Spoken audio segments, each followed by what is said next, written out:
할렐루야, 11월 13일 목요일 새벽 기도에 나오신 하늘 가족 여러분 환영합니다. 우리 사도신경 하심으로 우리의 신앙을 고백하겠습니다. 전능하사 천지를 만드신 하나님 아버지를 내가 믿사오며 그 외아들 우리 주 예수 그리스도를 믿사오니 이는 성령으로 잉태하사 동정녀 마리아에게 나시고 본디오 빌라도에게 고난을 받으사 십자가에 못 박혀 죽으시고 장사한 지 사흘 만에 죽은 자 가운데서 다시 살아나시며 하늘에 오르사 전능하신 하나님 우편에 앉아 계시다가 저리로서 산자와 죽은 자를 심판하러 오시리라. 성령을 믿사오며 거룩한 공회와 성도가 서로 교통하는 것과 죄를 사하여 주시는 것과 몸이 다시 사는 것과 영원히 사는 것을 믿사옵나이다. 아멘. 우리 찬송가 270장 변찮는 주님의 사랑과 함께 찬양드리겠습니다. 찬송가 270장 변찮는 주님의 사랑과 함께 찬양드리겠습니다. 변찮는 주님의 사랑과 거룩한 보혈의 공로를 우리 다 찬양을 합시다. 주님을 만나볼 때까지 예수는 우리를 깨끗게 하시는 주시니 그의 피 우리를 눈보다 더 희게 하셨네. 우리를 깨끗게 한 피는 무궁한 생명의 물일세. 생명의 구원을 받은 자 하나님 찬양을 합시다. 예수는 우리를 깨끗게 하시는 주시니 그의 피 우리를 눈보다 더 희게 하셨네.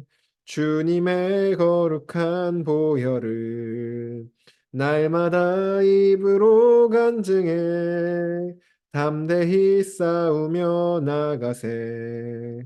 천국에 들어갈 때까지 예수는 우리를 깨끗게 하시는 주시니 그의 피 우리를 눈보다 더 희게 하셨네.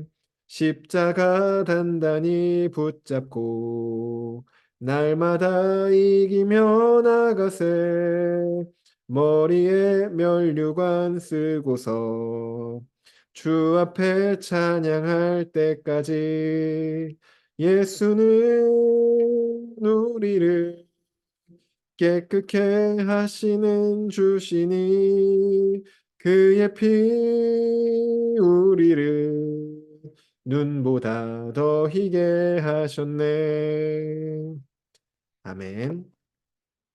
오늘 우리에게 주신 하나님 말씀 에스라 9장 1절부터 8절까지 말씀입니다. 오늘 아침 우리에게 주신 하나님 말씀 에스라 9장 1절부터 8절까지 말씀입니다.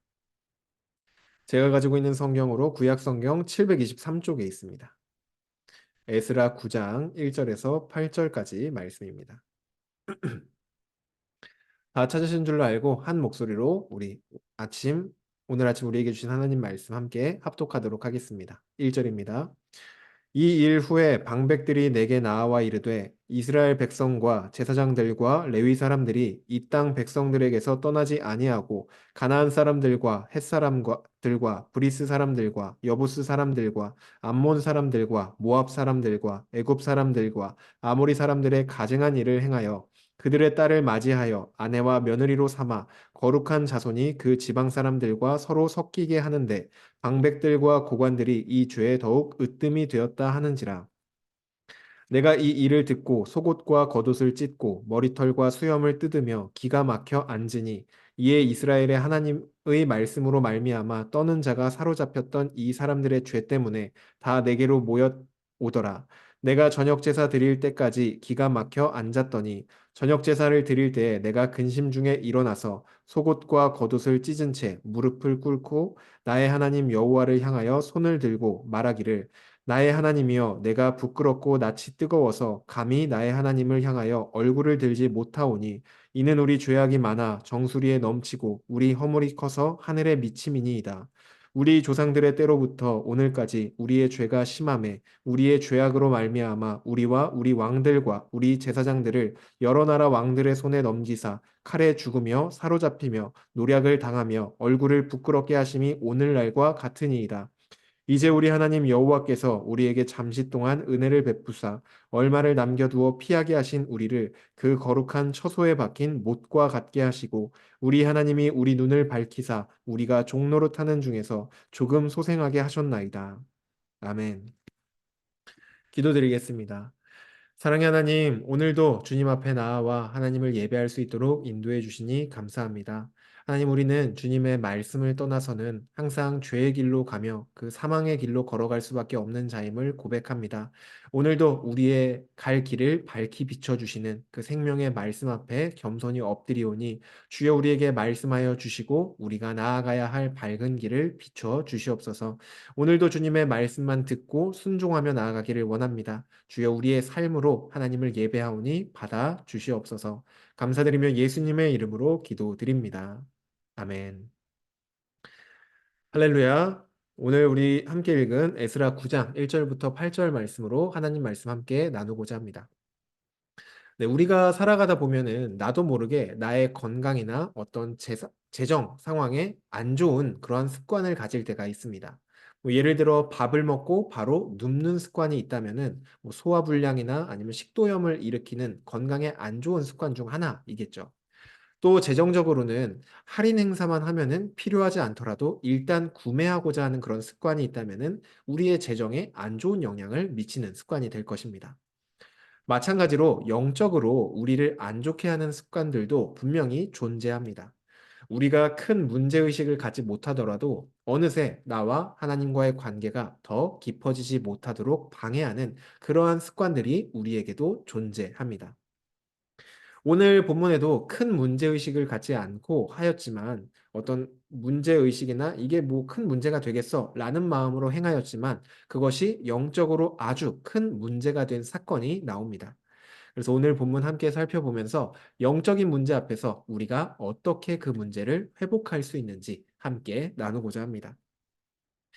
어제 본문에서 에스라와 백성들은 무사히 예루살렘에 도착하였습니다. 그리고 그로부터 한 4달 정도의 시간이 흐른 후에 어느 날 에스라 이전에 이제 스룹바벨과 함께 예루살렘으로 돌아왔던 자들 중 몇 명의 대표들이 에스라를 찾아왔습니다.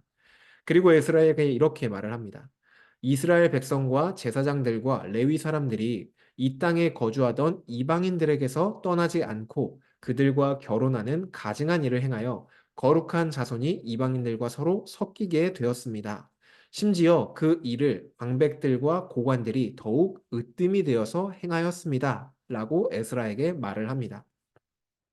하나님은 과거에 출애굽한 백성들이 가나안 땅에 들어가기 전에 분명히 그 지방에 살고 있는 이방인들과 결혼하지 말라고 말씀을 하셨습니다.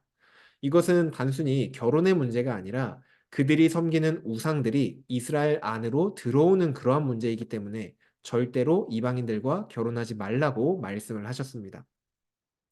과거에 남유다가 망하였고 또 바벨론에서 70년간 포로 생활을 했던 것도 결국은 이방인들을 끊어내지 못했고 또 그들이 섬겼던 우상들을 가지고 와서 그 나라가 망하게 된 것이었죠.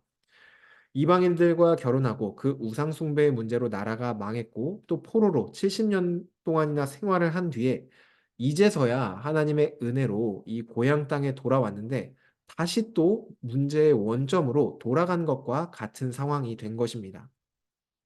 도대체 이런 일이 왜 일어난 것인지, 분명히 그런 문제들로 이렇게 나라가 망하고 포로 생활까지 했다면 이제는 그 문제를 하지 않아야 되는데 왜 다시 그 일을 시작하게 됐는지 그 원인을 찾아보면은 하나님의 말씀이 부재했기 때문이었습니다. 1차 귀환자들은 에스라 이전에 이제 스룹바벨과 함께 돌아왔던 그 1차 귀환자들은 이스라엘 땅에서 모든 것을 새롭게 시작해야 했습니다. 그러다 보니 경제적인 어려움을 직면했는데 그때 눈에 들어온 것들이 이미 가나안 땅에서 자리를 잡고 안정적으로 거주하고 있었던 이방인들이었습니다. 그들과 결혼을 하면 우선 경제적인 문제가 어느 정도 해결이 됩니다. 이때 이제 뭐 에이 그래도 어떻게 이방인들과 결혼을 하냐 싶을 수도 있지만 지금 이 예루살렘으로 돌아온 이들은 70년 동안 포로 생활을 하는 동안 이 바벨론에서 이방 문화에 이미 익숙해져 있던 사람들입니다. 또한 에스라가 오기 전까지 백성들 중에 율법을 제대로 알거나 가르치는 사람이 없었던 것으로 보여집니다. 그래서 무엇이 바른 것이고 무엇이 잘못된 것인지 기준을 삼을 말씀이 이들에게 없었던 것이었죠. 그러다 보니 큰 문제의식 없이 이방인들과 결혼을 하였던 것입니다. 물론 모든 사람들이 다 그런 것은 아니었습니다. 1절에 에스라에게 고발하는 이 방백들은 이방인들과 결혼하는 사람들의 모습을 보면서 본능적으로 뭔가 문제가 있다는 것을 느끼기는 했을 것입니다. 이래도 되는 것인가? 라는 의문이 있었을 것입니다. 하지만 말씀이 부재했었기 때문에 정확히 무엇이 문제이고, 뭐가 잘못됐다라고 말할 수가 없었던 것이죠.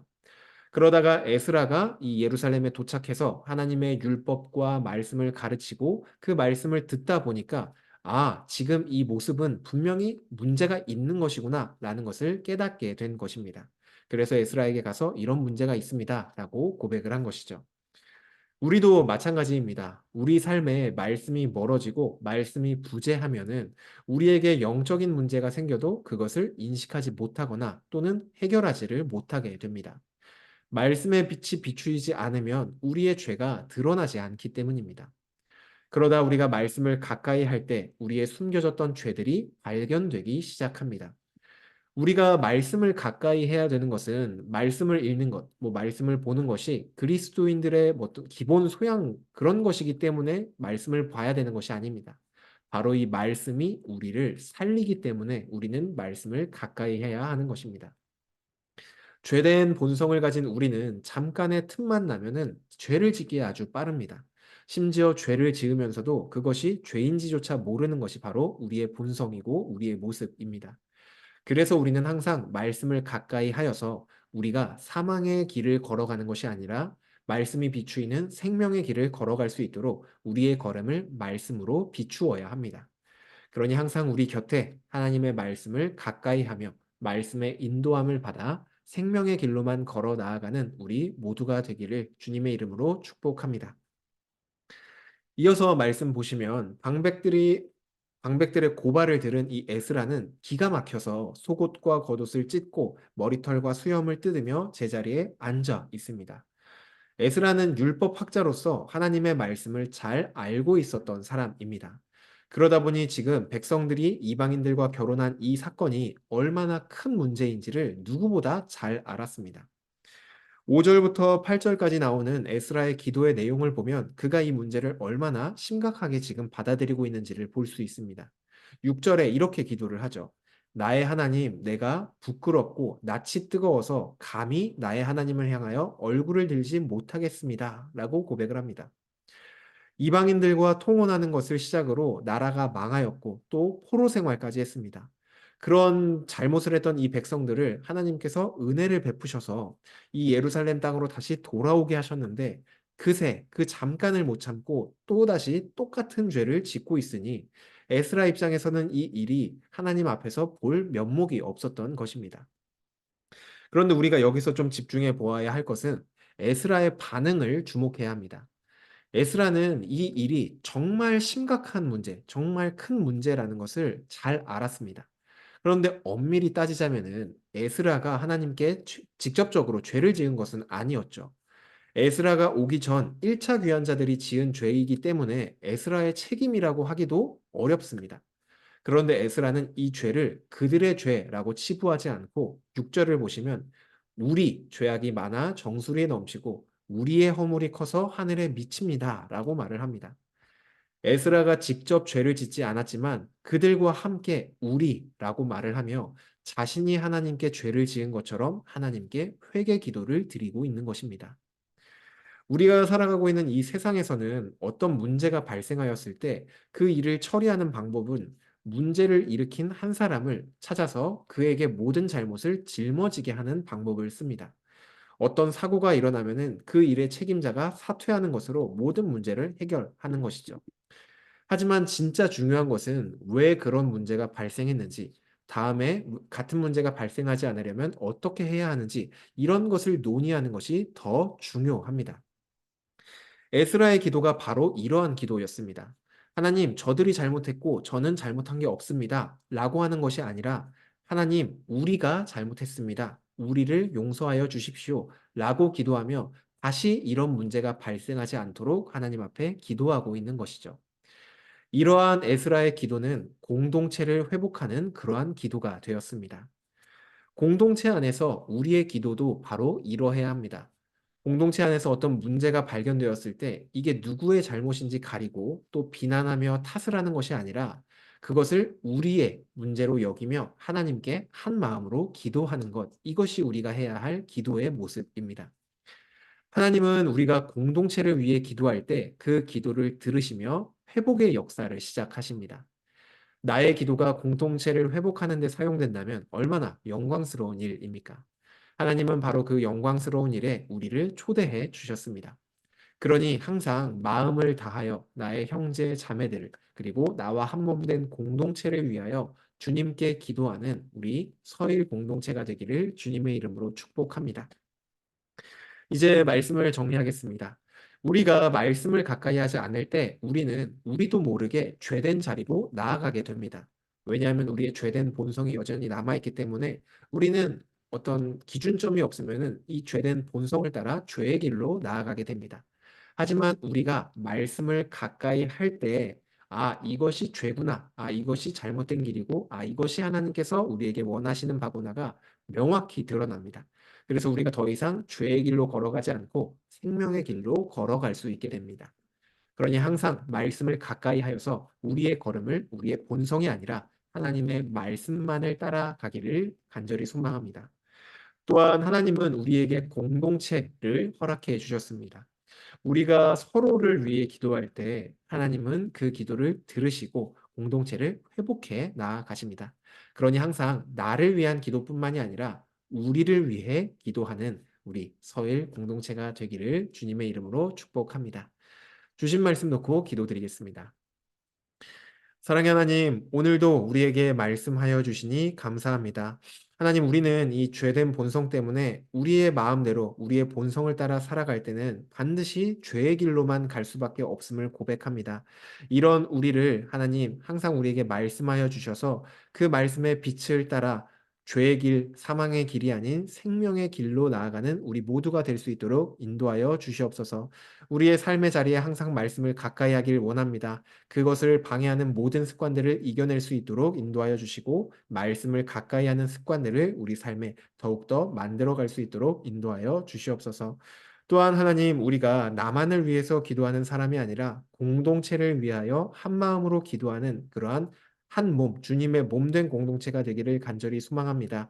주님, 우리의 마음과 우리의 시선이 정말 한 몸 된 이 공동체를 바라보게 하여 주시고 정말로 이 공동체를 위하여 하나님이신 예수 그리스도께서 이 땅에 오셨고 그 한 목숨을 바치셨다는 것을 기억하며 공동체를 사랑하는 우리가 되게 하여 주시옵소서.